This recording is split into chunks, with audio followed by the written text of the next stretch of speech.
जो भी सामग्री कक्षा 12 राजनीति विज्ञान या राजनीति शास्त्र या नागरिक शास्त्र के प्रिय विद्यार्थियों को उपलब्ध कराई जा रही है वह एनसीईआरटी से ली गई है। इसके लिए हम एनसीईआरटी के आभारी हैं। आज हम चर्चा करेंगे एक दल के प्रभुत्व का दौर। इसके पहले हम एक तस्वीर दिखाते हैं। इस तस्वीर को देखें आप। कार्टून बहुत कुछ कह जाते हैं संकेतों में। एक दल के प्रभुत्व का दौर के अंतर्गत इस अध्याय में जिन बातों की चर्चा होगी, हमने राष्ट्र निर्माण की चुनौती के बारे में चर्चा की थी। राष्ट्र निर्माण की चुनौती के तुरंत बाद हमारे सामने एक और चुनौती लोकतांत्रिक राजनीति की ज़मीन तैयार करने की थी। राजनीतिक दलों के बीच चुनावी प्रतिस्पर्धा आज़ादी के तुरंत बाद शुरू हो गई थी। इस अध्याय में हम चुनावी राजनीति के पहले दशक की बातों पर गौर करेंगे। इस चर्चा के लिए कुछ बातें विशेष हैं जो विषय बिंदु होंगे। एक स्वतंत्र और निष्पक्ष चुनाव प्रणाली की स्थापना, आज़ादी के बाद के शुरुआती सालों में कांग्रेस पार्टी का दबदबा, विपक्षी दलों और उनकी नीतियों का उद्भव। एक दल के प्रभुत्व का दौर, लोकतंत्र स्थापित करने की चुनौती। आपको अब अंदाजा लग चुका होगा कि स्वतंत्र भारत का जन्म किन कठिन परिस्थितियों में हुआ। अपने देश के सामने शुरुआत से ही राष्ट्र निर्माण की चुनौती थी और इस गंभीर चुनौतियों के बारे में आप पढ़ चुके हैं। ऐसी चुनौतियों की चपेट में आकर कई अन्य देशों के नेताओं ने फैसला किया कि उनके देश में अभी लोकतंत्र को नहीं अपनाया जा सकता। इन नेताओं ने कहा कि राष्ट्रीय एकता हमारी पहली प्राथमिकता है और लोकतंत्र को अपनाने से मतभेद और संघर्ष को बढ़ावा मिलेगा। उपनिवेशवाद के चंगुल से आज़ाद हुए कई देशों में इसी कारण अलोकतांत्रिक शासन व्यवस्था कायम हुई। इस अलोकतांत्रिक शासन व्यवस्था के कई रूप थे। कहीं पर थोड़ा बहुत लोकतंत्र रहा, लेकिन प्रभावी नियंत्रण किसी एक नेता के हाथ में था, तो कहीं पर एक दल का शासन कायम हुआ और कहीं पर सीधे सीधे सेना ने सत्ता की बागडोर संभाली। अलोकतांत्रिक शासन व्यवस्थाओं की शुरुआत इस वायदे से हुई कि जल्दी ही लोकतंत्र कायम कर दिया जाएगा। बहरहाल एक बार कहीं अलोकतांत्रिक शासन के पांव जम गए तो फिर उसे बदल पाना मुश्किल होता गया। भारत में भी परिस्थितियां बहुत अलग नहीं थी, लेकिन आज़ाद भारत के नेताओं ने अपने लिए कहीं ज़्यादा कठिन फैसला सुनने का फैसला किया। नेताओं ने और रास्ता चुना होता तो वह आश्चर्य की बात होती, क्योंकि हमारे स्वतंत्रता संग्राम की गहरी प्रतिबद्धता लोकतंत्र से थी। हमारे नेता लोकतंत्र में राजनीति की निर्णायक भूमिका को लेकर सचेत थे। वे राजनीति को समस्या के रूप में नहीं देखते थे, वे राजनीति को समस्या के समाधान का उपाय मानते थे। हर समाज के लिए यह फैसला करना जरूरी होता है कि उसका शासन कैसे चलेगा और वह किन कायदे कानूनों पर अमल करेगा। चुनने उनकी आकांक्षाएं अक्सर अलग अलग और एक दूसरे के विपरीत होती हैं। ऐसे में हम विभिन्न समूहों के हितों के आपसी टकराव से कैसे निपट सकते हैं, इसी सवाल के जवाब है लोकतांत्रिक राजनीति। सत्ता और प्रतिस्पर्धा राजनीति की दो सबसे ज़्यादा जाहिर चीज़ें हैं, लेकिन राजनीतिक गतिविधियों का उद्देश्य जनहित का फैसला करना और उस पर अमल करना होता है, और ऐसा होना भी चाहिए। हमारे नेताओं ने इसी रास्ते को चुनने का फैसला किया। पिछले साल आपने पढ़ा कि हमारा संविधान कैसे बना। आपको याद होगा कि हमारा संविधान 26 नवंबर 1949 को अंगीकृत किया गया और 24 जनवरी 1950 को इस पर हस्ताक्षर हुए। यह संविधान 26 जनवरी 1950 से अमल में आया। उस वक्त देश का शासन अंतरिम सरकार चला रही थी। वक्त का तगाजा था कि देश का शासन लोकतांत्रिक रूप से निर्वाचित सरकार द्वारा चलाया जाए। संविधान के नियम तय कर दिए थे और अब इन्हीं नियमों पर अमल करने की जरूरत थी। शुरू में ख्याल था कि यह काम महज चंद महीनों का है। भारत के चुनाव आयोग का गठन 1950 के जनवरी में हुआ। सुकुमार सेन पहले चुनाव आयुक्त बने। उम्मीद की जा रही थी कि देश का पहला आम चुनाव 1950 में ही किसी वक्त हो जाएगा। आप इधर देख लें। फिर हम आगे बढ़ते हैं। हिंदुस्तान की राजनीति में नायक पूजा जितनी बड़ी भूमिका अदा करती है, उसकी तुलना दुनिया के किसी भी देश की राजनीति में मौजूद नायक पूजा के भाव से नहीं की जा सकती। लेकिन राजनीति में नायक पूजा का भाव सीधे पतन की ओर ले जाता है और यह रास्ता तानाशाही की तरफ जाता है। डॉक्टर भीमराव अम्बेडकर संविधान सभा में 25 नवंबर 1949 को यह भाषण दिया था। आगे देखें आप, हमारे लोकतंत्र में ही ऐसी कौन सी खूबी है, आखिर देर सवेर हर देश ने लोकतांत्रिक व्यवस्था को अपना ही लिया है ना।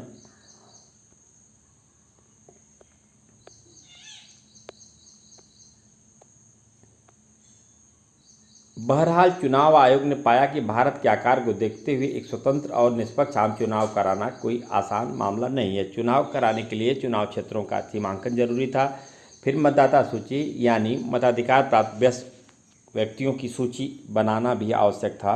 इन दोनों कामों में बहुत सारा समय लगा। मतदाता सूचियों का जब पहला प्रारूप प्रकाशित हुआ तो पता चला कि उसमें 40 लाख महिलाओं के नाम दर्ज होने से रह गए हैं। इन महिलाओं को अल्लाह की बेटी, फलां की बेटी के रूप में दर्ज किया गया था। चुनाव आयोग ने ऐसी प्रविष्टियों को मानने से इनकार कर दिया। आयोग ने फैसला किया कि संभव हो तो इसका पुनरावलोकन किया जाए और ज़रूरी लगे तो ऐसी प्रविष्टियों को हटाया जाए। यह अपने आप में हिमालय की चढ़ाई जैसा दुष्कर काम था। इतने बड़े पैमाने का ऐसा काम दुनिया में अब तक नहीं हुआ था। उस वक्त देश में 17 करोड़ मतदाता थे। इन्हें 3200 विधायक और लोकसभा के लिए 189 सांसद चुनने थे। इन मतदाताओं में महज 15% साक्षर थे। इस कारण चुनाव आयोग को मतदान की विशेष पद्धति के बारे में भी सोचना पड़ा।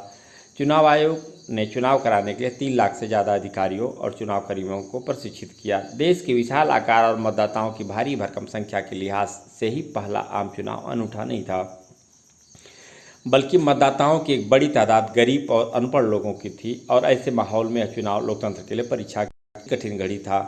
इस वक्त तक लोकतंत्र सिर्फ धनी देशों में ही कायम था। उस समय यूरोप के बहुतेरे देशों में महिलाओं को मताधिकार नहीं मिला था। ऐसे में हिंदुस्तान में सार्वभौम मताधिकार पर अमल करना, आप ये देखें, यह एक सही फैसला था। लेकिन ऐसे लोगों का क्या किया जाए जो अभी भी औरतों को किसी की पत्नी के रूप में देखने के आदी हैं। इस तरह के व्यवहार से लगता है मानो एक स्त्री का कोई नाम ही न हो।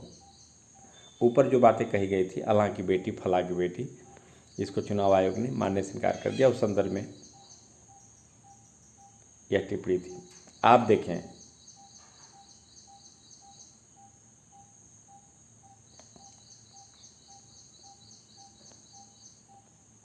उन्नीस में कांग्रेस द्वारा पार्टी उम्मीदवार चुनने के लिए बनाई गई चुनाव समिति पर कार्टूनिस्ट का एक नज़रिया। समिति में नेहरू के अलावा मोरारजी देसाई, रफ़ी अहमद किदवई, डॉक्टर BC राय, कामराज नाडार, राजगोपालाचारी, जगजीवन राम, मौलाना आज़ाद, DP मिश्रा, PD टंडन और गोविंद बल्लभ पंत दिखाई दे रहे हैं।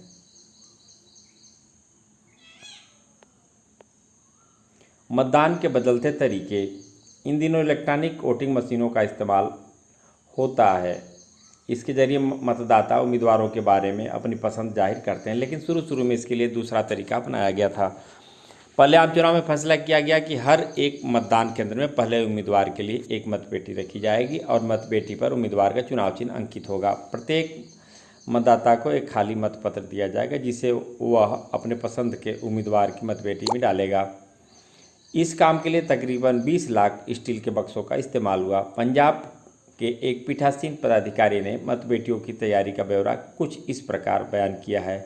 हर एक मतपेटी के भीतर और बाहर संबद्ध उम्मीदवार का चुनाव चिन्ह अंकित करना था। मतपेटी के बाहर किसी एक तरफ उम्मीदवार का नाम उर्दू, हिंदी और पंजाबी में लिखना था।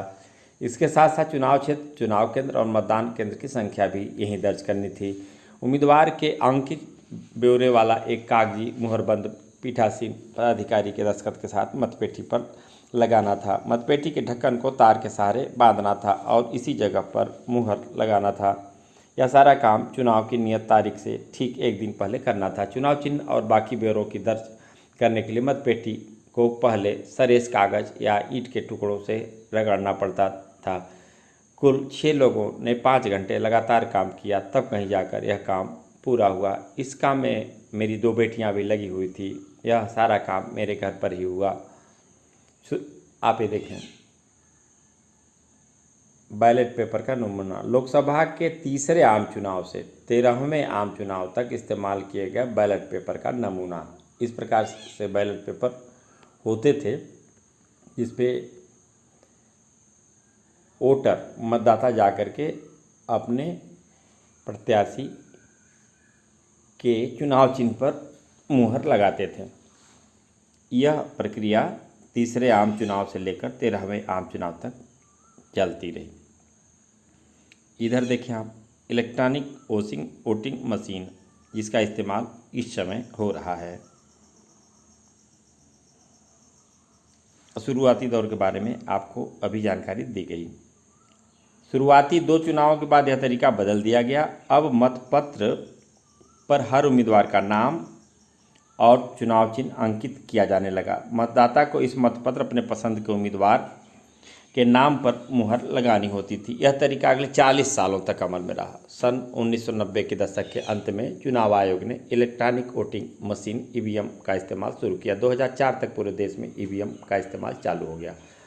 अपने परिवार और पड़ोस के बुजुर्गों से चुनाव में भागीदारी के उनके अनुभवों के बारे में पूछिए। क्या इनमें से किसी ने पहले या दूसरे आम चुनाव में भाग लिया था? इन लोगों ने किसको वोट दिया और वोट देने का कारण क्या था? क्या इनमें कोई ऐसा व्यक्ति है जिसने तीनों तरीके से मतदान किया हो? कौन सा तरीका उसे सबसे ज़्यादा पसंद आया? उस दौर के चुनावों की तुलना में आज के समय के चुनाव में इन्हें क्या क्या फ़र्क नज़र आते हैं? इस पर विद्यार्थी अपने बड़ों बुजुर्गों से चर्चा करेंगे और उनका अनुभव कई अभ्यास पुस्तिका में नोट करेंगे। मौलाना अबुल कलाम आज़ाद, जान लें आप इनके बारे में। 1888-1958।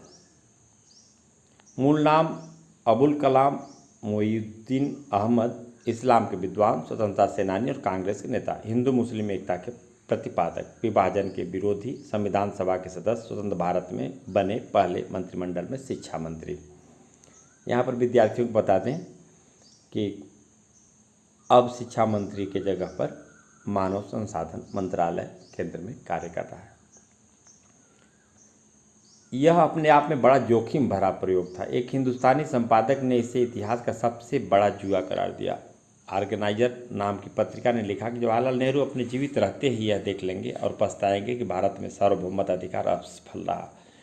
इंडियन सिविल सर्विस के एक अंग्रेज नुमाइंदे का दावा कि आने वाला वक्त और अब से कहीं ज़्यादा जानकार दौर बड़े विस्मय से लाखों अनपढ़ लोगों के मतदान की यह बेहूदी नौटंकी देखेगा।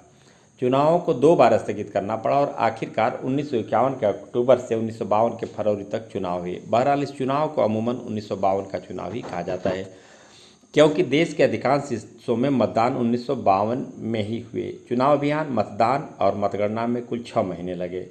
चुनाव में उम्मीदवारों के बीच मुकाबला भी हुआ। औसतन हर सीट के लिए 4 उम्मीदवार चुनाव के मैदान में थे। लोगों ने इस चुनाव में बढ़ चढ़कर हिस्सेदारी की। कुल मतदाताओं में आधे से अधिक ने मतदान के दिन अपना वोट डाला। चुनाव के परिणाम घोषित हुए तो हारने वाले उम्मीदवार ने भी इन परिणामों को निष्पक्ष बताया।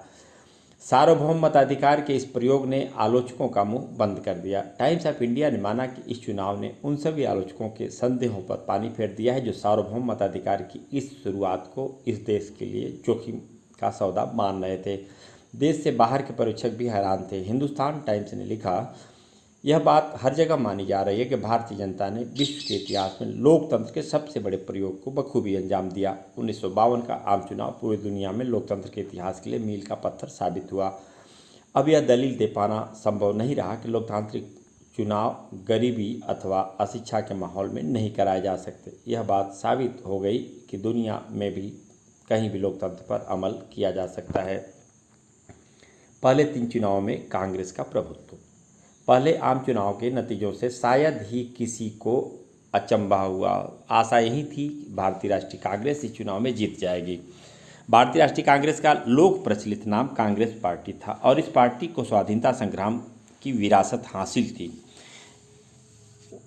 उन तब के दिनों में यही एकमात्र पार्टी थी जिसका संगठन पूरे देश में था। फिर इस पार्टी में खुद जवाहरलाल नेहरू थे, जो भारतीय राजनीति के सबसे करिश्माई और लोकप्रिय नेता थे। नेहरू ने कांग्रेस पार्टी के चुनाव अभियान की अगुवाई की और पूरे देश का दौरा किया। जब चुनाव परिणाम घोषित हुए तो कांग्रेस पार्टी को भारी भरकम जीत ने बहुतों का आश्चर्य हुआ। इस पार्टी ने लोकसभा के पहले चुनाव में कुल 489 सीटों में 364 सीटें जीती। इस तरह वह किसी भी प्रतिद्वंदी से चुनावी दौड़ में बहुत आगे निकल गई। जहां तक सीटों पर जीत हासिल करने का सवाल है, पहले आम चुनाव में भारतीय कम्युनिस्ट पार्टी दूसरे नंबर पर रही।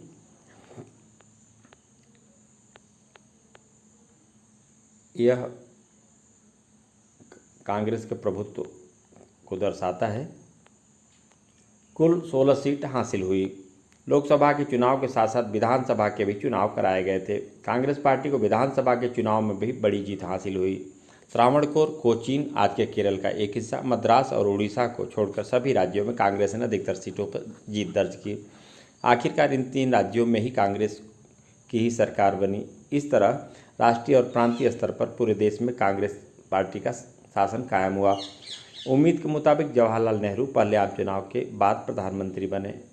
यहाँ एक चुनावी मानचित्र दिया गया है, अभी ऊपर आपको दिखा रहे थे, फिर विस्तार से उस पर चर्चा करेंगे। इस पर एक नज़र दौड़ाने से आपको अंदाज़ा लग जाएगा कि 1952-1962 के बीच कांग्रेस पार्टी किस कदर हावी रही। दूसरा आम चुनाव 1957 और तीसरा 1962 में हुआ। इन चुनाव में भी कांग्रेस पार्टी ने लोकसभा में अपनी पुरानी स्थिति बरकरार रखी और उसे 3/4 सीटें मिली। कांग्रेस पार्टी ने जितने सीटें जीती थी उसका दशांश भी कोई विपक्षी पार्टी नहीं जीत सकी। विधानसभा के चुनाव में कहीं कहीं कांग्रेस को बहुमत नहीं मिला।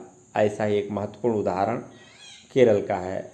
1557 में केरल में भारतीय कम्युनिस्ट पार्टी की अगुवाई में एक गठबंधन सरकार बनी। ऐसे एकाध मामलों को अपवाद मान लें तो कहा जा सकता है कि केंद्र सरकार और प्रांतीय सरकारों पर कांग्रेस पार्टी का पूरा नियंत्रण था। कांग्रेस पार्टी की जीत का यह आंकड़ा और दायरा हमारी चुनावी प्रणाली के कारण भी बढ़ा चढ़ा दिखता है। चुनावी प्रणाली का कांग्रेस पार्टी की जीत को अलग से बढ़ावा मिला। मिसाल के लिए 1952 में कांग्रेस पार्टी को कुल वोटों में से मात्र 45% वोट हासिल हुए थे, लेकिन कांग्रेस को 74% सीटें हासिल हुई।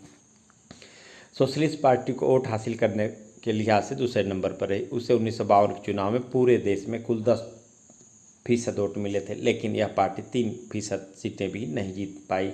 आखिर यह हुआ कैसे? पिछले साल भारतीय संविधान, सिद्धांत और व्यवहार नामक किताब में आपने सर्वाधिक वोट पाने वाले की जीत के बारे में पढ़ा था। इसके जुड़ी चर्चा को अगर याद करें तो आपको यह सवाल का जवाब मिल जाएगा। हमारे देश की चुनाव प्रणाली में सर्वाधिक वोट पाने वाले की जीत के तरीके को अपनाया गया। ऐसे में अगर कोई पार्टी बाकियों की अपेक्षा थोड़े ज़्यादा वोट हासिल करती है तो दूसरी पार्टियों को प्राप्त वोटों के अनुपात की तुलना में उसे कहीं ज़्यादा सीटें हासिल होती हैं। यही चीज़ भारतीय पार्टी के पक्ष में साबित हुई। अगर हम सभी गैर कांग्रेसी उम्मीदवारों के वोट जोड़ दें तो वह कांग्रेस पार्टी को हासिल कुल वोट से कहीं ज़्यादा होंगे, लेकिन गैर कांग्रेसी वोट विभिन्न प्रतिस्पर्धी पार्टियों और उम्मीदवारों में बंट गए। इस तरह कांग्रेस बाकी पार्टियों की तुलना में आगे रही और उससे ज़्यादा सीटें जीती। इधर आप देख लें, कांग्रेस का प्रभुत्व।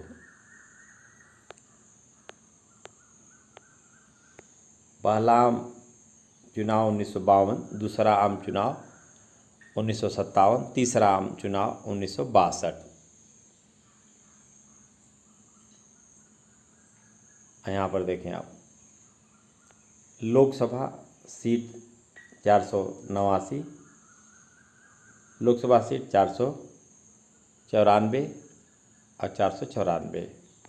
एक क्रम है पहले, दूसरे और तीसरे आम चुनाव का।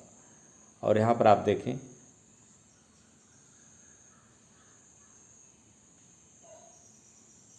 उन्नीस सौ 1967 के दौरान कांग्रेस शासित राज्य येलो कलर में, पीले में, और दूसरी तरफ रेड कलर में केरल डेमोक्रेटिक लेफ्ट फ्रंट 1857 से 1957 से 1959, जम्मू और कश्मीर नेशनल कॉन्फ्रेंस।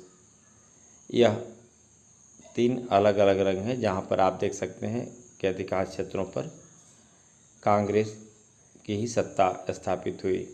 इधर देखें आप, यह केरल रहा जहां पर केरल डेमोक्रेटिक लेफ्ट फ्रंट ने अपनी सरकार बनाई थी। क्या आप उन जगहों को पहचान सकते हैं जहां कांग्रेस बहुत मजबूत थी? किन प्रांतों में दूसरी पार्टी को ज़्यादातर सीटें मिली? और ये देख सकते हैं आप, एक केरल और एक ऊपर जम्मू और कश्मीर। इसके अलावा अन्य स्थानों पर कांग्रेस ने अपनी हुकूमत बनाई। ये अखबारों की कटिंग है। प्रमुख अखबारों का अध्ययन विद्यार्थी को नियमित करते रहना चाहिए। उससे तत्कालिक घटनाओं के बारे में यहाँ देखिए आप, राजकुमारी अमृत कौर, ये तस्वीर देख लें आप। 1889-1964, गांधीवादी स्वतंत्रता सेनानी, कपूरथला के राज परिवार में जन्म, विरासत में माता से ईसाई धर्म मिला, संविधान सभा के सदस्य, स्वतंत्र भारत के पहले मंत्रिमंडल में स्वास्थ्य मंत्री, 1957 तक स्वास्थ्य मंत्री के पद पर रहीं। राजकुमारी अमृत कौर, यह देखें आप चित्र।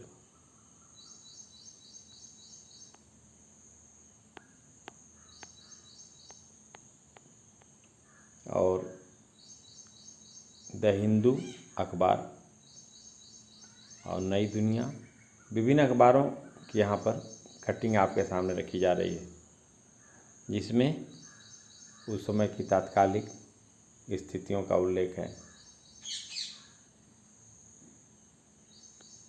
और प्रिय विद्यार्थियों, आपको बता दूं, फ्रंट लाइन की सभी समाचार पत्र, न्यूज़पेपर, स्थान देखिए, मद्रास, फ्राइडे जुलाई 31, 1959। इससे प्रत्येक दिन प्रकाशित होने वाले समाचार पत्रों की तिथि का पता लगता है और इसका पालन अब भी किया जाता है। केरल में कम्युनिस्टों की जीत। 1957 में कांग्रेस पार्टी को केरल में हार का स्वाद चखना पड़ गया था। 1957 के मार्च महीने में जो विधानसभा के चुनाव हुए, उसमें कम्युनिस्ट पार्टी को केरल की विधानसभा के लिए सबसे ज़्यादा सीट मिली। कम्युनिस्ट पार्टी को कुल 126 में से 60 सीटें हासिल हुई और 5 स्वतंत्र उम्मीदवारों का भी समर्थन इस पार्टी को प्राप्त था। राज्यपाल ने कम्युनिस्ट विधायक दल के नेता EMS नंबूदरीपाद को सरकार बनाने का न्योता दिया। दुनिया में यह पहला अवसर था जब एक कम्युनिस्ट पार्टी की सरकार लोकतांत्रिक चुनावों के जरिए बनी। केरल में सत्ता से बेदखल होने पर कांग्रेस पार्टी ने निर्वाचित सरकार के खिलाफ मुक्ति संघर्ष छेड़ दिया। भारतीय कम्युनिस्ट पार्टी सत्ता में इस वायदे के साथ आई थी कि वह कुछ क्रांतिकारी तथा प्रगतिशील नीतिगत पहल करेगी। कम्युनिस्टों का कहना था कि इस संघर्ष की अगुवाई निस्वार्थ और धार्मिक संगठन कर रहे हैं। 1959 में केंद्र की कांग्रेस सरकार ने संविधान के अनुच्छेद 356 के अंतर्गत केरल की कम्युनिस्ट सरकार को बर्खास्त कर दिया। यह फैसला बड़ा विवादास्पद साबित हुआ। संविधान प्रदत्त आपातकालीन शक्तियों के दुरुपयोग के पहले उदाहरण के रूप में इस फैसले का बार बार उपयोग किया गया। अगस्त 1959 में अपने मंत्रालय को बर्खास्त किए जाने के बाद त्रिवेंद्रम में कम्युनिस्ट पार्टी कार्यकर्ताओं के प्रदर्शन का नेतृत्व करते EMS नंबूदरीपाद, इस तरफ जो चित्र दिख रहा है, 356 के प्रयोग के बाद यह विरोध प्रदर्शन।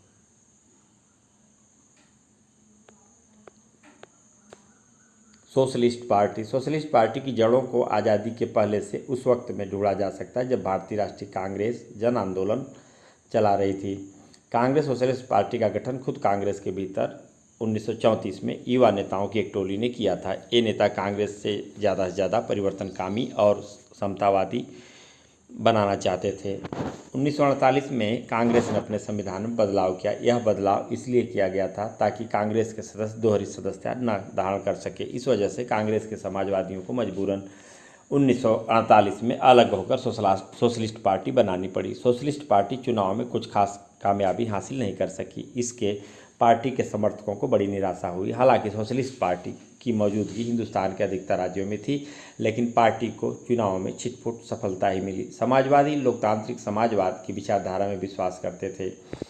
इस आधार पर वे कांग्रेस तथा साम्यवादी कम्युनिस्ट दोनों से अलग थे। वे कांग्रेस की आलोचना करते थे कि वह पूंजीपतियों और जमींदारों का पक्ष ले रही है और किसान मजदूरों की उपेक्षा कर रही है। समाजवादियों को 1955 में दुविधा की स्थिति का सामना करना पड़ रहा था, क्योंकि कांग्रेस ने घोषणा कर दी थी कि उसका लक्ष्य समाजवादी बनावट वाले समाज की रचना है। ऐसे में समाजवादियों के लिए खुद को कांग्रेस का कारगर विकल्प बनाकर पेश करना मुश्किल हो गया। राम मनोहर लोहिया के नेतृत्व में कुछ समाजवादियों ने कांग्रेस से अपनी दूरी बढ़ाई और कांग्रेस की आलोचना की। अन्य कुछ समाजसेवियों मसलन अशोक मेहता ने कांग्रेस से हल्के फुल्के सहयोग से तरफदारी की। सोशलिस्ट पार्टी के कई टुकड़े हुए और कुछ मामलों में बहुधा मेल भी हुआ। इस प्रक्रिया में कई समाजवादी दल बने। इन दलों में किसान मजदूर प्रजा पार्टी, प्रजा सोशलिस्ट पार्टी, संयुक्त सोशलिस्ट पार्टी का नाम लिया जा सकता है। जयप्रकाश नारायण, अच्युत पटवर्धन, अशोक मेहता, आचार्य नरेंद्र देव, राम मनोहर लोहिया और एस जोशी समाजवादी नेताओं में प्रमुख थे। मौजूदा हिंदुस्तान के कई दलों जैसे समाजवादी पार्टी, राष्ट्रीय जनता दल यूनाइटेड और जनता दल सेकुलर पर सोशलिस्ट पार्टी की छाप देखी जा सकती है। आप देखें आचार्य नरेंद्र देव।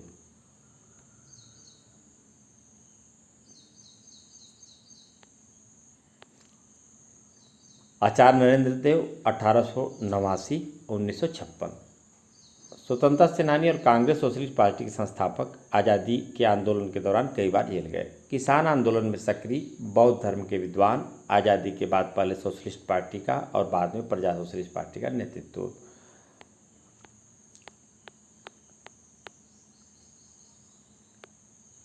कांग्रेस के प्रभुत्व की प्रकृति।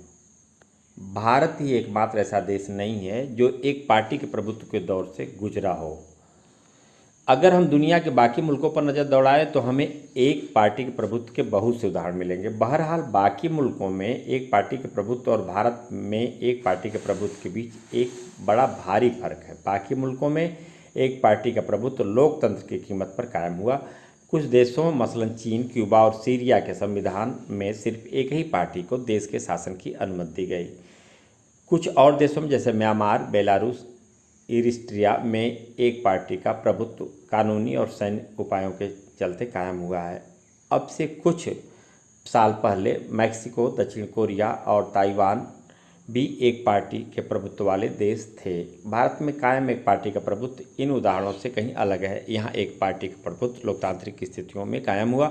अनेक पार्टियों ने मुक्त और निष्पक्ष चुनाव के माहौल में एक दूसरे से होड़ की और तब भी कांग्रेस पार्टी एक के बाद एक चुनाव जीतती गई। दक्षिण अफ्रीका में रंगभेद की समाप्ति के बाद अफ्रीकन नेशनल कांग्रेस का भी कुछ, आप देखें यह चित्र, देखिए आप, काफ़ी चर्चित चित्र, दो बैलों की जोड़ी किस बात का संकेत देती है? यह चुनाव चिन्ह एक प्रमुख पार्टी का उस समय रहा। आप देखें, इस तरफ देखें, बाबा भीमराव रामजी अम्बेडकर, इन पर चर्चा कर लेते हैं, जीवन परिचय, उसके बाद फिर आगे बढ़ेंगे।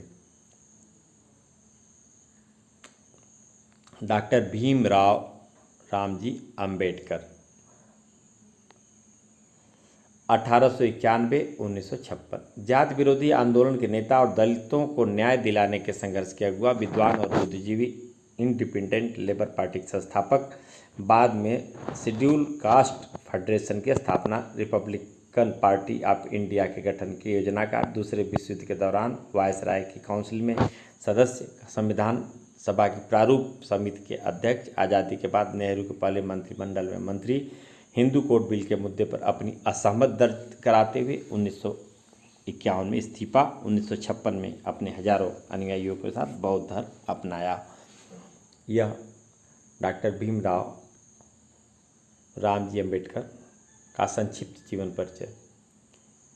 इंस्टीट्यूशनल रिवोल्यूशनरी पार्टी, स्पेन में इसे PRI कहा जाता है। का मैक्सिको में लगभग 60 सालों तक शासन रहा। इस पार्टी की स्थापना 1929 में हुई थी। तब इसे नेशनल रिवोल्यूशनरी पार्टी कहा जाता था। इसे मैक्सिकन क्रांति की विरासत हासिल थी। मूल रूप से पीआरआई में राजनेता और सैनिक नेता, मजदूर और किसान संगठन, अनेक राजनीतिक दलों समेत कई किस्म के हितों का संगठन था। समय बीतने के साथ पीआरआई संस्थापक प्लूटार्को इलियास कैलेस ने इसके संगठन पर कब्जा जमा लिया और इसके बाद नियमित रूप से होने वाले चुनावों में हर बार पीआरआई ही विजय होती रही। बाकी पार्टियां बस नाम की थी, ताकि शासन दल को वैधता मिलती रहे। चुनाव के नियम इस तरह तय किए गए कि पीआरआई की जीत हर बार पक्की हो सके। शासक दल ने अक्सर चुनाव में हेरफेर और धांधली की। पीआरआई के शासन को परिपूर्ण तानाशाही कहा जाता है। आखिरकार सन 2000 में हुए राष्ट्रपति पद के चुनाव में पार्टी हारी। मेक्सिको अब एक पार्टी के दबदबे वाला देश नहीं रहा। बहरहाल अपने दबदबे के दौर में पीआरआई ने जो दाव पेच अपनाए थे उसका लोकतंत्र की सेहत पर बड़ा खराब असर पड़ा। स्वतंत्र और निष्पक्ष चुनाव की बात पर अब भी नागरिकों का पूरा विश्वास नहीं जम पाया है। रफ़ी अहमद किदवई 1894 1954 जन्म और मृत्यु। उत्तर प्रदेश के कांग्रेस के नेता, प्रांतीय सरकार 1937 में मंत्री, 1946 में दोबारा मंत्री बने। स्वतंत्र भारत के पहले मंत्रिमंडल में संचार मंत्री, खाद्य एवं कृषि मंत्री 1952 से 54। यह रफ़ी अहमद किदवई का संक्षिप्त परिचय। कांग्रेस पार्टी की इस असाधारण सफलता की जड़ें स्वाधीनता संग्राम की विरासत में है। कांग्रेस पार्टी को राष्ट्रीय आंदोलन के वारिस के रूप में देखा गया। आज़ादी के आंदोलन में अग्रणी रहे अनेक नेता अब कांग्रेस के उम्मीदवार के रूप में चुनाव लड़ रहे थे। कांग्रेस पहले से ही एक सुसंगठित पार्टी थी। बाकी दल अभी अपनी रणनीति सोच ही रहे थे कि कांग्रेस अपना अभियान शुरू कर देती थी। दरअसल अनेक पार्टियों का गठन स्वतंत्रता के समय के आसपास अथवा उसके बाद में हुआ। कांग्रेस को अव्वल और इकलौता होने का फायदा मिला। आज़ादी के वक्त यह पार्टी देश में चहुं ओर फैल चुकी थी। आप यह बात दिए गए मानचित्र में पहले ही देख चुके हैं। फिर इस पार्टी के संगठन का नेटवर्क स्थानीय स्तर पर पहुंच चुका था। सबसे बड़ी बात यह थी कि कांग्रेस हाल फिलहाल तक आज़ादी के आंदोलन की अगुवा रही थी और उसकी प्रकृति सबको समेटकर मेलजोल के साथ चलने की थी। कांग्रेस एक सामाजिक और विचारात्मक संगठन के रूप में, आप यह बात पहले ही पढ़ चुके हैं कि कांग्रेस का जन्म 1885 में हुआ था। उस वक्त वह नव शिक्षित, कामकाजी और व्यापारिक वर्गों का एक हित समूह भर थी। लेकिन 20वीं सदी में इसने जन आंदोलन का रूप ले लिया। इस वजह से कांग्रेस ने एक जनव्यापी राजनीतिक पार्टी का रूप लिया और राजनीतिक व्यवस्था में इसका दबदबा कायम हुआ। शुरू में कांग्रेस में अंग्रेजीदा, अगड़ी जात, ऊंचले मध्यम वर्ग और शहरी अभियोजन का बोलबाला था। लेकिन कांग्रेस ने जब भी सविनय अवज्ञा आंदोलन जैसे आंदोलन चलाए, उसका सामाजिक आधार बढ़ा।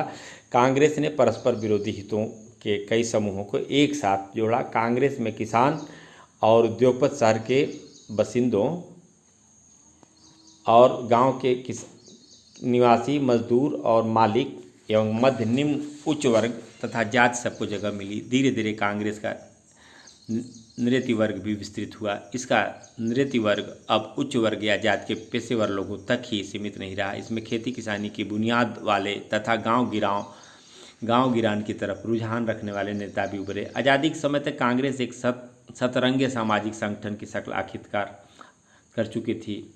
वर्ग, जाति, धर्म, भाषा तथा अन्य हितों के आधार पर इस सामाजिक गठबंधन से भारत की विविधता की नुमाइंदगी हो रही थी। इनमें से अनेक समूहों ने अपनी पहचान को कांग्रेस के साथ एकमेक कर लिया। कई बार यह भी हुआ कि किसी समूह ने अपनी पहचान को कांग्रेस साथ एक सार नहीं किया और अपने अपने विश्वासों को मानते हुए बतौर एक व्यक्ति समूह के कांग्रेस के भीतर बने रहे। इस अर्थ में कांग्रेस एक विचारधारात्मक गठबंधन भी थी। कांग्रेस अपने अंदर क्रांतिकारी और शांतिवादी, कंजरवेटिव और रेडिकल, गर्मपंथी और नरमपंथी, दक्षिणपंथी और वामपंथी और इस धारा के मध्यमार्गियों को समाहित किया। कांग्रेस एक मंच की तरह थी जिस पर अनेक समूह, हित और राजनीतिक दल तक आज उठते थे, राष्ट्रीय आंदोलन में भाग लेते थे। आज़ादी के पहले से वक्त में अनेक संगठन और पार्टियां को कांग्रेस में रहने की इजाज़त थी। अब आप देखें यहाँ पर, पहले हमने एक ही पार्टी के भीतर गठबंधन देखा, अब पार्टियों के बीच गठबंधन होता है। क्या इसका मतलब यह हुआ कि गठबंधन सरकार 1952 से ही चल रही है? भावों पर विचार करेंगे विद्यार्थी। एक दल के प्रभुत्व का दौर, यह देखिए आप, 1920 के दशक के शुरुआती सालों में भारत के विभिन्न हिस्सों में साम्यवादी समूह, कम्युनिस्ट ग्रुप उभरे। ये रूस की बोल्शेविक क्रांति से प्रेरित थे और देश की समस्याओं के समाधान के लिए साम्यवाद की राह अपनाने की तरफदारी कर रहे थे। 1935 से साम्यवादियों ने मुख्यतया भारतीय राष्ट्रीय कांग्रेस के दायरे में रहकर काम किया।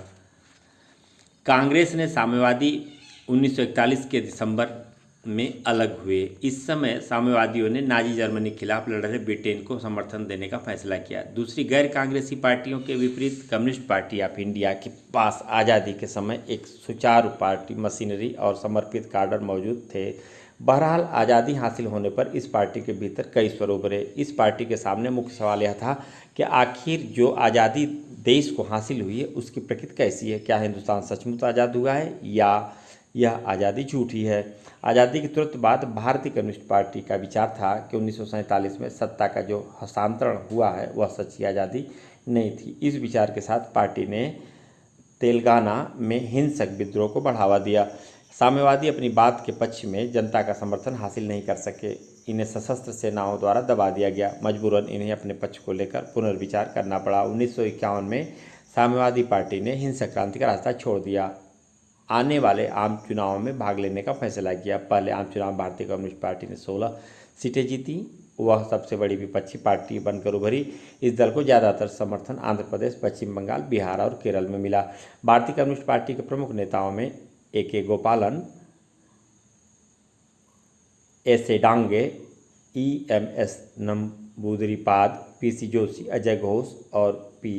सुंदरैया के नाम लिए जाते हैं। चीन और सोवियत संघ के बीच विचारात्मक अंतर आने के बाद कम्युनिस्ट पार्टी 1964 में एक बड़ी टूट का शिकार हुई। सोवियत संघ की विचारधारा को ठीक मानने वाले कम्युनिस्ट पार्टी में रहे, जबकि इसके विरोध में राय रखने वाले भारतीय कम्युनिस्ट पार्टी मार्क्सवादी या CPIM नाम से अलग दल बनाया। ये दोनों दल आज तक कायम हैं। ए.के. गोपालन पर चर्चा करें, इसके पहले एक चित्र देखें आप।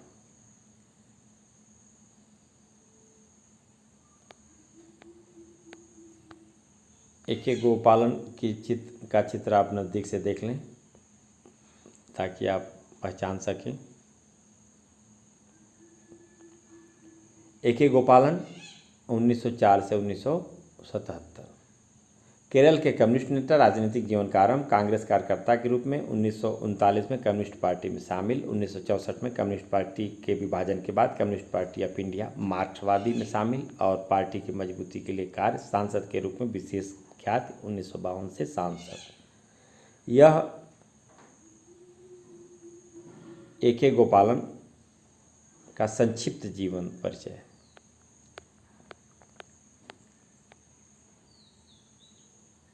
इन संगठनों और पार्टियों के अपने अपने संविधान थे, इनका सांगठनिक ढांचा भी अलग था। इनमें से कुछ मसलन कांग्रेस सोशलिस्ट पार्टी बाद में कांग्रेस से अलग हो गए और विपक्षी दल बने। किसी खास पद्धति कार्यक्रम या नीति को लेकर मौजूद मतभेदों को कांग्रेस पार्टी सुलझा भले न पाए, लेकिन उन्हें अपने आप में मिलाए रखती थी और एक आम सहमत कायम कर लेती थी। गुटों में तालमेल और सहनशीलता, कांग्रेस के गठबंधनी स्वभाव ने उसे एक असाधारण ताकत दी। पहली बात तो यही कि जो भी आए गठबंधन उसे अपने में शामिल कर लेता। इस कारण गठबंधन को अतिवादी रुख अपनाने से बचना होता है और हर मसले पर संतुलन को साधकर चलना पड़ता है। सुलह समझौते के रास्ते पर चलना और सर्व समावेशी होना गठबंधन की विशेषता होती है। रणनीति की वजह से विपक्ष कठिनाई में पड़ा। विपक्ष कोई बात कहना चाहे तो कांग्रेस की विचारधारा और कार्यक्रम में उसे तुरंत जगह मिल जाती थी। दूसरे, अगर किसी पार्टी का स्वभाव गठबंधनी हो तो अंदरूनी मतभेदों को लेकर उनमें सहनशीलता भी ज़्यादा होती है। विभिन्न समूह और नेताओं की महत्वाकांक्षाओं की भी उसमें समाई हो जाती है। कांग्रेस ने आज़ादी की लड़ाई के दौरान इन दोनों ही बातों पर अमल किया था और आज़ादी मिलने के बाद भी इस पर अमल जारी रखा। इसी कारण अगर कोई समूह पार्टी के रूप में अथवा सत्ता में प्राप्त अपने हिस्से से नाखुश हो तब भी वह पार्टी में ही बना रहता था। पार्टी को छोड़कर विपक्षी की भूमिका अपनाने की जगह पार्टी मौजूद किसी दूसरे समूह से लड़ने को बेहतर समझता था। पार्टी के अंदर मौजूद विभिन्न समूह गुट कहे जाते थे। अपने गठबंधन स्वभाव के कारण कांग्रेस विभिन्न गुटों के प्रति सहनशील थी और इस स्वभाव से विभिन्न गुटों को बढ़ावा भी मिला। कांग्रेस के विभिन्न गुटों में से कुछ विचारात्मक सरोकारों की वजह से बने थे, लेकिन अक्सर गुटों के बनने से, आप इधर देख लें, यह देखें, इस पोस्टर से आप बहुत कुछ समझ सकते हैं।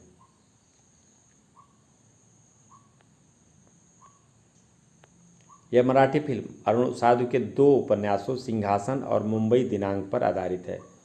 फिल्म में महाराष्ट्र के मुख्यमंत्री के पद के लिए होने वाले रस्साकसी को दर्शाया गया है। फिल्म की कहानी को एक चित्रकार दिग् टिप्पणी बयान करता है, जो दर्शकों के सामने एक मौन सूत्रधार के रूप में आता है। यह फिल्म सत्तारूढ़ दल के भीतर चलने वाले सत्ता संघर्ष और उनमें विपक्षी दल की भूमिका को प्रभावशाली ढंग से बयान करती है। सिंहासन फिल्म की कहानी कुछ इस तरह चलती है। वित्त मंत्री विश्वास राव दभाड़े सत्तारूढ़ मुख्यमंत्री को पदस्थ करने के तिकड़म में लगा है। मुख्यमंत्री और वित्त मंत्री दोनों ही मजदूर नेता डी कास्ट्रो को अपनी तरफ करना चाहते हैं। गुटबंदी की इस लड़ाई में अन्य नेता दोनों धड़ों से सौदेबाजी करने में लगे हैं। फिल्म में पद लोलुपता की इस लड़ाई के साथ मुंबई के तस्करी कारोबार और राज्य के ग्रामीण क्षेत्रों में हर दिन बनते बिगड़ते सामाजिक हालात को भी खूबसूरती से पिरोया गया है। वर्ष 1981।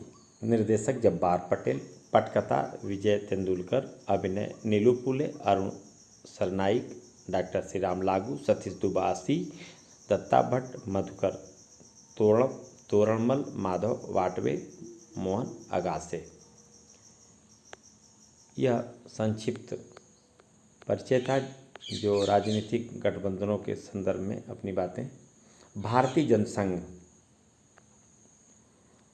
जनसंघ का गठन आप देख लें,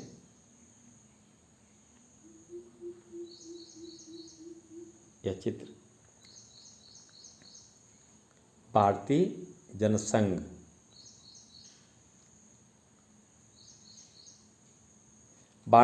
का गठन 1951 में हुआ था।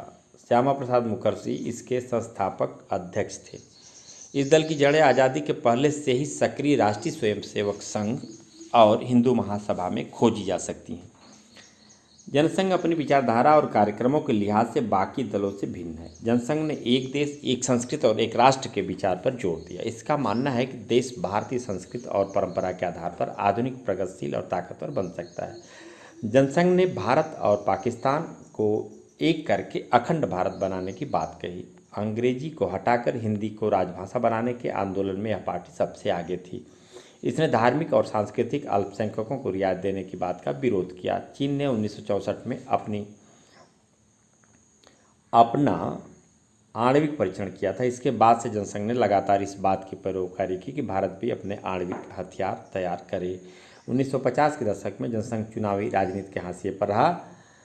इस पार्टी को 1952 के चुनाव में लोकसभा की 3 सीटों पर सफलता मिली और 1957 के आम चुनाव में इसने लोकसभा की 4 सीटें जीती। शुरुआती सालों में इस पार्टी को हिंदी भाषी राज्य मतलब राजस्थान, मध्य प्रदेश, दिल्ली और उत्तर प्रदेश के शहरी इलाकों में समर्थन मिला। जनसंघ के नेताओं में श्यामा प्रसाद मुखर्जी, दीनदयाल उपाध्याय और बलराज मधोक के नाम शामिल हैं। भारतीय जनता पार्टी की जड़ें इसी जनसंघ में हैं। आप देख लें, वर्तमान समय में पुराने नेताओं में सबसे प्रासंगिक जननेता के रूप में दीनदयाल उपाध्याय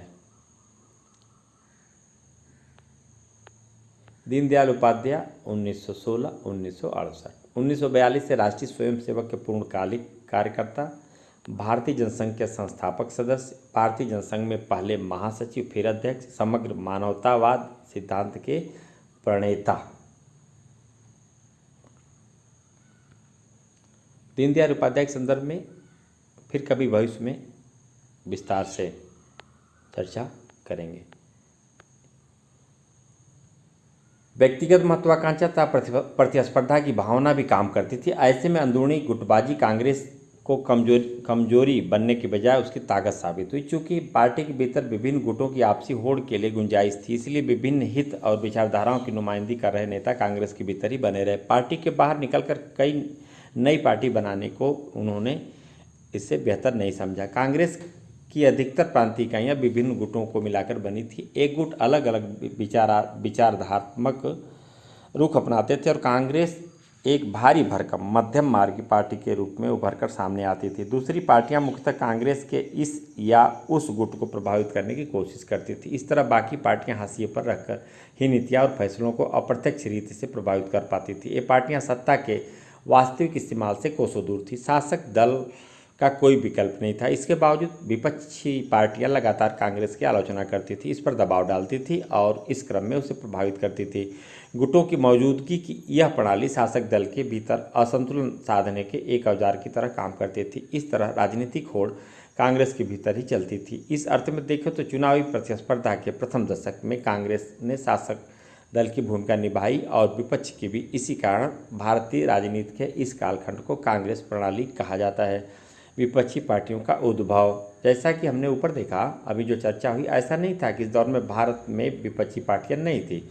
चुनाव परिणामों की चर्चा में हमारे सामने कांग्रेस के अलावा अन्य पार्टियों के नाम भी आए। बहुदलीय लोकतंत्र वाले अन्य अनेक देशों की तुलना में उस वक्त भी भारत में बहुविधि और जीवंत विपक्षी पार्टियां थीं। इनमें से कई पार्टियां 1952 के आम चुनाव से कहीं पहले बन चुकी थीं। इनमें से कुछ ने 60 और 70 के दशक में देश की राजनीति में महत्वपूर्ण भूमिका निभाई। आज की लगभग सभी गैर कांग्रेसी पार्टियां की जड़ें 1950 के दशक की किसी न किसी विपक्षी पार्टी में खोजी जा सकती है। 1950 के दशक में इन सभी विपक्षी दलों की लोकसभा अथवा विधानसभा में करने भर को प्रतिनिधित्व मिल पाया। फिर भी इन दलों की मौजूदगी ने भारतीय शासन व्यवस्था के लोकतांत्रिक चरित्र को बनाए रखने में निर्णायक भूमिका निभाई। इन दलों ने कांग्रेस पार्टी की नीतियों और व्यवहारों की सुचिंतित आलोचना की। इस आलोचना में सिद्धांतों पर बल होता था। विपक्षी दलों ने शासक दल पर अंकुश रखा और बहुधा इन दलों के कारण कांग्रेस पार्टी के भीतर शक्ति संतुलन बदला। इन दलों ने लोकतांत्रिक राजनीतिक विकल्प की संभावना को बल दिया। आप देखें, इधर एक कार्टून है।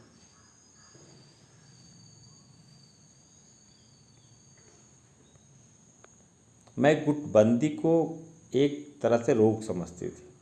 देखिए आप किस प्रकार से मानती थी कि इससे दूर किया जाना चाहिए। यहाँ कही गई बातों से तो ऐसा लगता है जैसे कि गुटबाजी बहुत अच्छी बात है।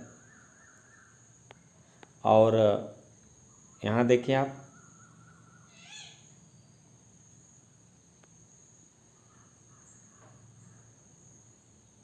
रस्साकसी 29 अगस्त 1954। इस कार्टून देख लें पहले आप विस्तार से। कार्टूनिस्ट कितना श्रम करते हैं अपनी बातों को अभिव्यक्त करने के लिए।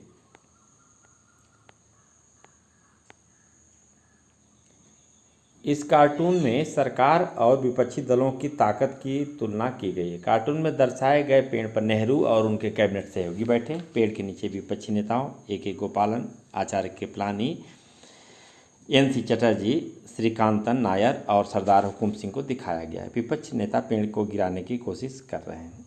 यह कार्टून है एक अभिव्यक्ति का रोमांचक तरीका। स्वतंत्र पार्टी।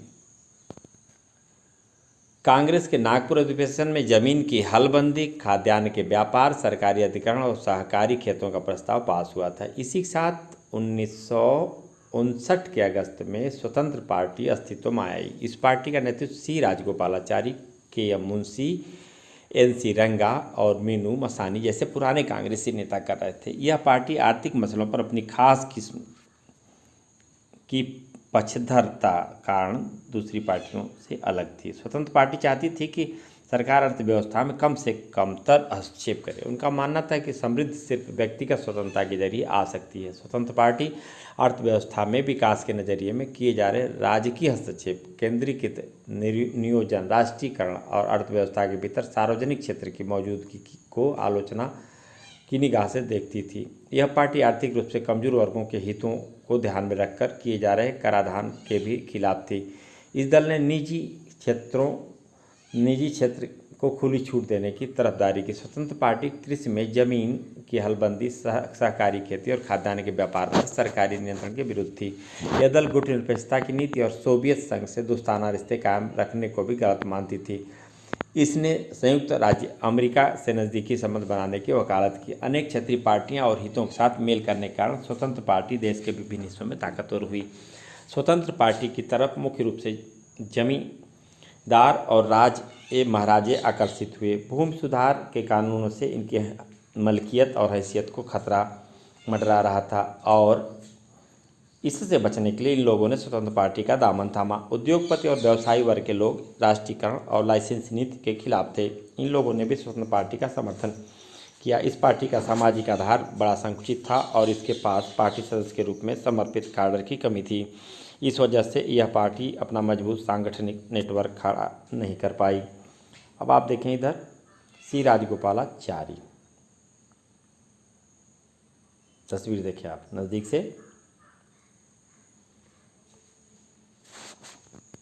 सी राजगोपालाचारी 1878 और 1972 ये जन्म और निधन की तिथियां। कांग्रेस के वरिष्ठ नेता और साहित्यकार, महात्मा गांधी के करीबी, संविधान सभा के सदस्य, स्वतंत्र भारत के पहले भारतीय गवर्नर जनरल 1948-1950 बने। आज़ादी के बाद बने अंतरिम केंद्र सरकार में मंत्री, बाद में मद्रास के मुख्यमंत्री, भारत रत्न से सम्मानित पहले भारतीय। स्वतंत्र पार्टी 1959 के संस्थापक। सी राजगोपालाचारी। ऐसा करके इन दलों ने व्यवस्थाजन्य रोष को लोकतंत्र विरोधी बनने से रोका। इन दलों ने ऐसे नेता तैयार किए जिन्होंने आगे के समय में हमारे देश की तस्वीर को संवारने में अहम भूमिका निभाई। शुरुआती सालों में कांग्रेस और विपक्षी दलों के बीच पारस्परिक सम्मान का गहरा भाव था। स्वतंत्रता की उद्घोषणा के बाद अंतरिम सरकार ने देश का शासन संभाला था। इसके मंत्रिमंडल में डॉक्टर अंबेडकर और श्यामा प्रसाद मुखर्जी जैसे विपक्षी नेता शामिल थे। जवाहरलाल नेहरू अक्सर सोशलिस्ट पार्टी के प्रति अपने प्यार का इजहार करते थे। उन्होंने जयप्रकाश नारायण जैसे समाजवादी नेताओं को सरकार में शामिल होने का न्योता दिया। अपने राजनीतिक प्रतिद्वंदी से इस किस्म का निजी रिश्ता और उसके प्रति सम्मान का भाव दलगत प्रतिस्पर्धा के तेज होने के बाद लगातार कम होता गया। इस तरह अपने देश में लोकतांत्रिक राजनीति का पहला दौर एकदम अनूठा था। राष्ट्रीय आंदोलन का चरित्र समावेशी था। इसकी अगुवाई कांग्रेस ने की थी। राष्ट्रीय आंदोलन के इस चरित्र के कारण कांग्रेस की तरफ विभिन्न समूह, वर्ग और हितों के लोग आकर्षित होते रहे। आप देखें, कांग्रेस सदस्य टंडन के निर्वाचन को सरकार या कांग्रेस में मेरी मौजूदगी से ज़्यादा महत्वपूर्ण समझते हैं। कांग्रेस और सरकार के भीतर मैं पूरी तरह अप्रासंगिक हो चुका हूं। कांग्रेस अध्यक्ष के पद पर टंडन के जीत के बाद राजा जी को लिखे गए एक पत्र में जवाहरलाल नेहरू का वक्तव्य। और यह चित्र देखें आप।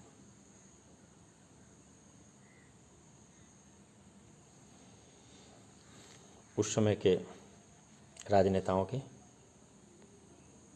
1948 में चक्रवर्ती राजगोपालाचारी के गवर्नर जनरल के पद की शपथ ग्रहण के बाद नेहरू मंत्रिमंडल बैठे हुए बाएं से दाएं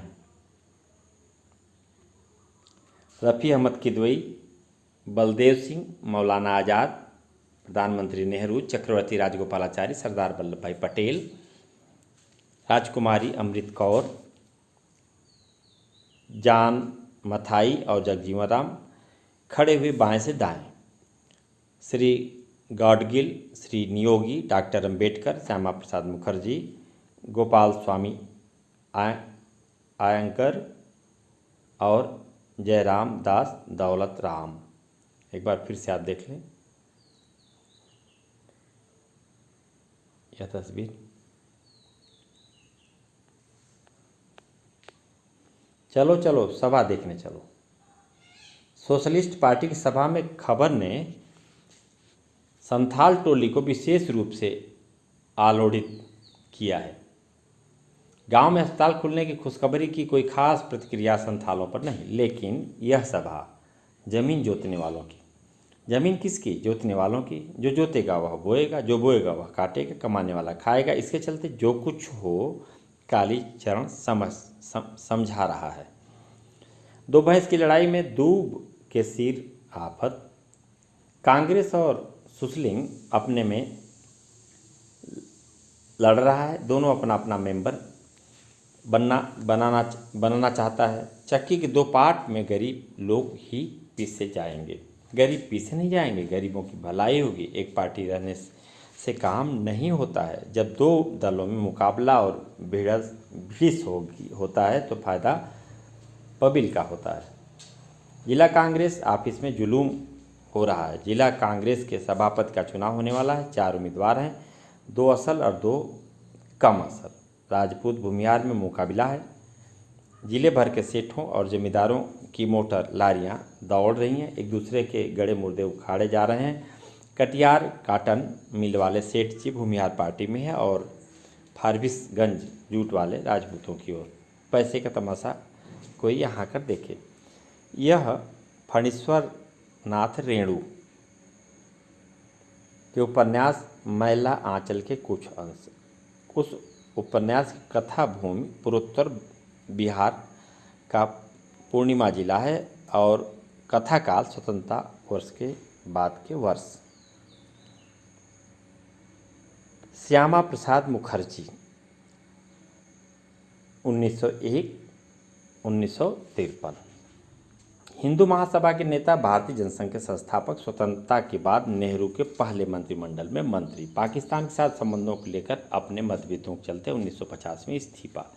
संविधान सभा के सदस्य, लोकसभा सदस्य। कश्मीर को स्वायत्तता देने के खिलाफ कश्मीर नीति पर जनसंघ के प्रदर्शन के दौरान गिरफ्तार, हिरासत में मौत। श्यामा प्रसाद मुखर्जी सामाजिक और विचारात्मक रूप से कांग्रेस एक व्यापक गठबंधन के रूप में उभरी। आज़ादी की लड़ाई में कांग्रेस मुख्य भूमिका निभाती थी। इस कारण कांग्रेस को दूसरी पार्टियों की अपेक्षा बढ़त प्राप्त थी। सत्ता पाने की लालसा रखने वाले हर व्यक्ति, हर हित समूह को अपने अंदर समाहित करने की कांग्रेस क्षमता जैसे जैसे घटी, वैसे वैसे दूसरे राजनीतिक दलों को महत्व मिलना शुरू हुआ। इस तरह कांग्रेस का प्रभुत्व देश की राजनीति का सिर्फ एक दौर में रहा। इस किताब के आगे के हिस्सों में अभी जो चर्चा हो रही है, हम देश की राजनीति के अन्य दौरे की चर्चा करेंगे। और यहाँ देखें आप,